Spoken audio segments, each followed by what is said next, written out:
राधे राधे मित्रों, मैं मीनाक्षी आपका स्वागत करती हूँ आपके अपने YouTube चैनल अपने ग्रह अपने उपाय में। दोस्तों, आप सभी को आज के वीडियो में मैं आपकी दोस्त बताऊंगी वर्ष 2020 में शनि जयंती कब मनाई जाएगी। दोस्तों, इस दिन आपको भगवान शनिदेव का पूजन विधि विधान के अनुसार कैसे करना चाहिए। साथ ही मैं आपको बताऊंगी शनिदेव की चमत्कारी और दिव्य कथा, जिसको शनि जयंती के दिन सुनने से आप शनि की साढ़े साती, शनि के ढैया और शनि की महादशा से मुक्ति पा सकते हैं। तो चलिए दोस्तों, शुरू करते हैं जानकारियाँ। पर उससे पहले मैं आपको बता दूं, अगर आपने अभी तक हमारे YouTube चैनल को सब्सक्राइब नहीं किया है तो आप हमारे चैनल को सब्सक्राइब करें, हमारे वीडियो को लाइक करें, हमारे वीडियो पर जय शनिदेव के नाम से कमेंट जरूर करें। शनिदेव आपकी सभी मनोकामनाओं को पूर्ण करें, ऐसी हमारी मंगल कामना है। दोस्तों, शनि जयंती वर्ष 2020 में 22 मई को है। इस दिन वट सावित्री या वट सावित्री व्रत भी है। शनि महाराज का जन्म ज्येष्ठ मास की अमावस्या तिथि को हुआ था। इस दिन शनिदेव का पूजन करने से शनि की साढ़े साती, ढैया, शनि की महादशा से मुक्ति मिल जाती है। इस दिन शनि चालीसा और शनि स्तोत्र का पाठ भी काफ़ी लाभदायक माना जाता है। दोस्तों, शनि पूजन विधि इस प्रकार से है। शनि जयंती के दिन आप सुबह जल्दी उठें। फिर अगर आप व्रत करना चाहती हैं तो आप व्रत का संकल्प लें। अगर आप व्रत नहीं करना चाहते तो कोई दिक्कत नहीं है दोस्तों, आप पूजा करके भी शनिदेव को प्रसन्न कर सकते हैं। सबसे पहले आप शनि भगवान को काले कपड़े पर विराजमान करें। फिर उनके दोनों ओर शुद्ध देसी घी का दीपक जलाएं। यदि शुद्ध देसी घी का दीपक आप नहीं जला सकते तो शनिदेव को सरसों का तेल अति प्रिय होता है। सरसों के तेल का दीपक आप जलाएं। दोस्तों, उसके बाद भगवान शनिदेव को पंचामृत से स्नान करवाएं। इसके बाद शनिदेव को अबीर, गुलाल, काजल लगाकर नीले या काले पुष्प अर्पित करें। इन्हें इमरती या तेल से बनी हुई मिष्ठान का भोग लगाएं। दोस्तों, इस दिन तेल से बनी हुई वस्तुओं का दान करने से, नमक का दान करने से, लोहे का दान करने से भगवान शनिदेव प्रसन्न होते हैं। चलिए अब हम जान लेते हैं शनिदेव की दिव्य और चमत्कारी कथा क्या है। एक ब्राह्मण देव थे। शनिदेव उन्हें प्रतिदिन स्वप्न में नीले घोड़े पर, नीले जोड़े में, नीले कपड़े पहनकर दिखाई देते और कहते कि ब्राह्मण देवता, मैं तेरे लगूंगा। ये सुनकर ब्राह्मण देव चिंतित हो गए और उनकी दशा बिगड़ने लगी। एक दिन ब्राह्मणी बोली कि ब्राह्मण देव, हम आपको अच्छा खाना खिलाते हैं, अच्छा ध्यान रखते हैं, अच्छी सेवा करते हैं, फिर भी आपको ऐसा क्या हो गया? ऐसी कौन सी चिंता है जिसकी वजह से आप इस प्रकार दिन प्रतिदिन दुबले पतले होते जा रहे हो? ब्राह्मण देव ने कहा कि आप मेरे मन की मत पूछो। ब्राह्मणी पूछने लगी कि हे ब्राह्मण देव, यदि मैं आपसे आपके मन की बात नहीं पूछूंगी तो कौन पूछेगा?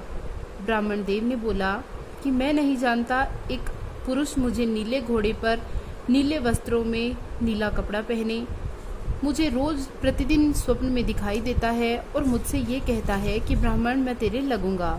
ब्राह्मणी बोली कि वे तो साक्षात शनिदेव हैं। अब की बार अगर वो आपको कहते हैं तो आप उनसे कह देना कि लग जाओ, लेकिन सवा पहर से ज़्यादा का मत लगना। शनिदेव दूसरे दिन वापस स्वप्न में आए तो ब्राह्मण देव ने कहा कि यदि आप मुझे लगना चाहते हैं तो लग जाएं। शनि ने कहा 7.5 साल का लगूंगा। ब्राह्मण बोले इतना तो नहीं झेल सकता। तब शनिदेव बोले 5 साल का लग जाऊं।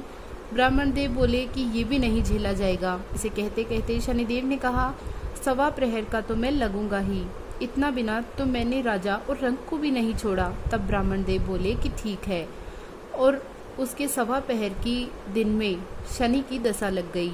तब ब्राह्मण देव ने ब्राह्मणी से कहा कि मुझे 2 सोने के टक्के दे दो, मैं जंगल में जाकर अपना जो सवा पहर का शनि की जो दशा लगी है वो काट लूँगा, और तुम घर पर बैठी रहना, किसी से लड़ना झगड़ना मत, बच्चों का ख्याल रखना, उन्हें बाहर मत निकलने देना। ब्राह्मण जंगल में जाकर पीपल के पेड़ के नीचे बैठ गए और भजन करने लगे।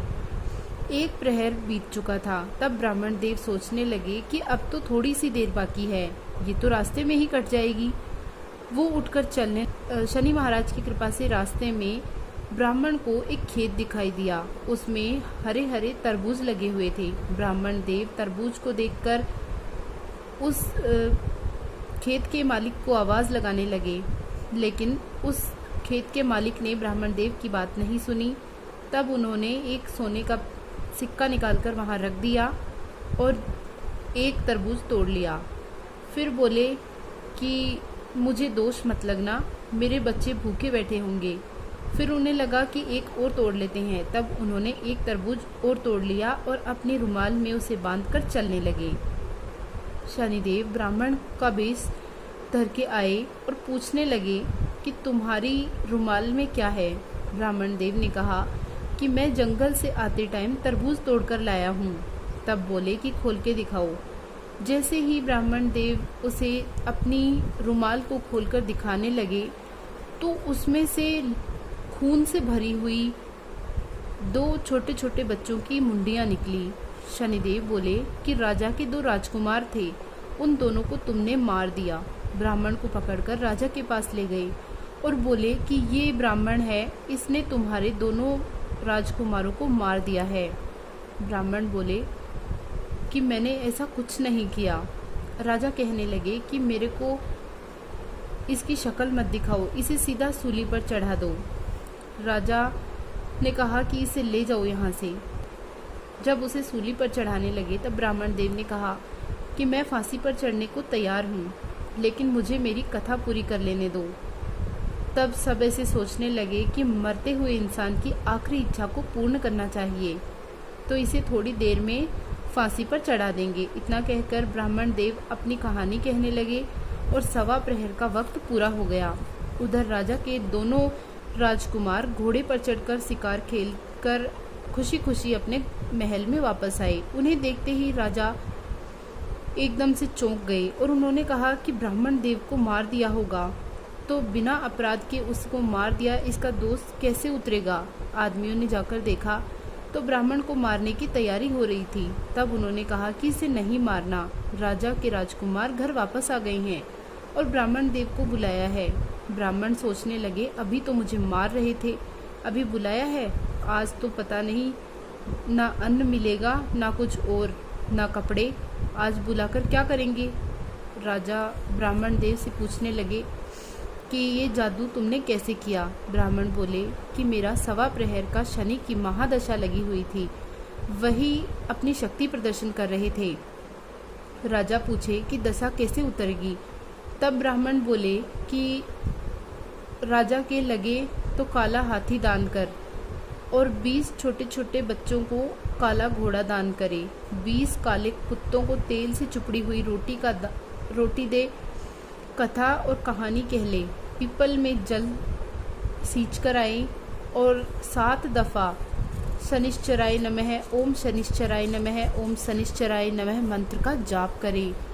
तब ये जो दशा है ये उतर जाएगी। उसके बाद जब ब्राह्मण देव ने अपनी रुमाल को खोला तो उसमें वापस तरबूज बन गए।